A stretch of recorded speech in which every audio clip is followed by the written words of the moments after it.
Hi అండి, welcome back to Asvi cooks.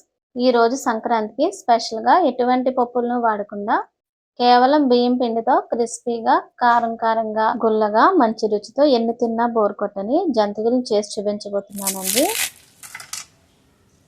ఈ జంతికలను ఎలా తయారు చేయాలో చూద్దాము.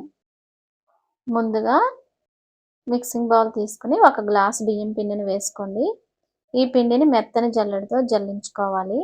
పిండి ఎంత మెత్తగా ఉంటే జంతికలు అంత బాగా వస్తాయి. మొరుగు లేకుండా చూసుకోండి. ఇప్పుడు ఈ పిండిలో 1 స్పూన్ కారం, సరిపడా ఉప్పు మీ రుచికి తగినట్టుగా వేసుకోండి.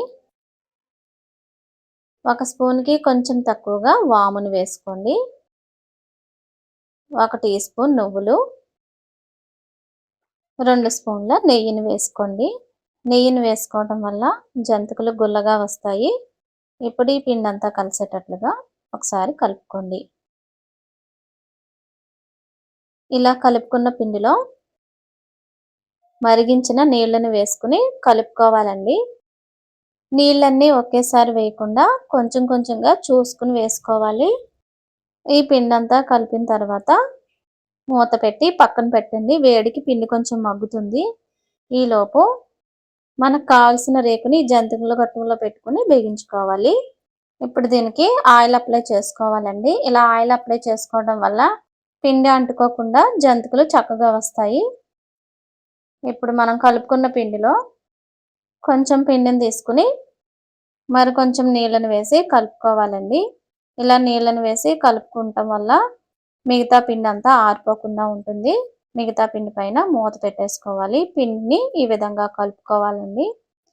ఇలా కలుపుకున్న పిండిని మనం ఆయిల్ అప్లై చేసుకున్న ఈ జంతికల గొట్టంలో పెట్టుకుని వీటిని జంతికల్లా వేసుకోవాలి. ఒక పేపర్ తీసుకుని ఆ పేపర్ పైన ఇలా జంతికల్లా వేసుకోండి. వీటిని మనకు కావాల్సిన సైజులో వేసుకోవచ్చండి. కావాలంటే డైరెక్ట్గా నూనెలోనైనా సరే ఇదే విధంగా వేసుకోవాలి.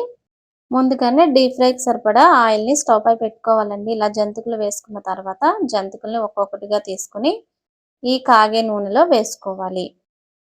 ఇలా వేయటం కొంచెం కష్టం అనిపిస్తే మాత్రం మరొక పద్ధతి చూపిస్తున్నానండి. ఇలా చిల్లుల గరిటెని తీసుకుని ఈ గరిటె పైన జంతికల్లా ఒత్తుకోండి. ఇలా ఒత్తుకున్న జంతికలను కాగుతున్న నూనెలో వేసుకోవాలండి. నూనె ఎప్పుడు కొంచెం వేడిగా ఉన్నప్పుడే ఈ జంతికలను వేసుకోవాలి. ఇలా జంతికలన్నీ వేసుకున్న తర్వాత వేసిన వెంటనే జంతికలను కదపకూడదండి. వేసిన వెంటనే కదిపితే జంతికలు విడిపోతాయి. కొంచెం వేగిన తర్వాత మాత్రమే కదుపుకోవాలండి. ఇలా రెండు వైపులా నిదానంగా కలర్ మారేంత వరకు వేయించుకోవాలి. ఇలా వేయించుకున్న జంతికల్లో జాలి సట్రంలో వేసుకుని నూనె అంతా వాడిన తర్వాత ఒక ప్లేట్లోకి తీసుకోవాలండి. మొత్తం జంతికలన్నిటినీ కూడా ఇదే విధంగా వేసుకుంటూ వేయించుకోవాలి. ఇలా చేసిన జంతికలు ఎన్ని తిన్నా గ్యాస్ ప్రాబ్లం ఉండదండి. ఈ పండగకి మీరు కూడా ఇలా ట్రై చేసి చూడండి. ట్రై చేసి ఎలా వచ్చాయో కామెంట్ చేయండి. ఈ వీడియో కనుక మీకు నచ్చినట్లయితే లైక్ చేసి మీ ఫ్రెండ్స్కి రిలేటివ్స్కి షేర్ చేసి ఛానల్ని సబ్స్క్రైబ్ చేసుకోండి. Thank you for watching.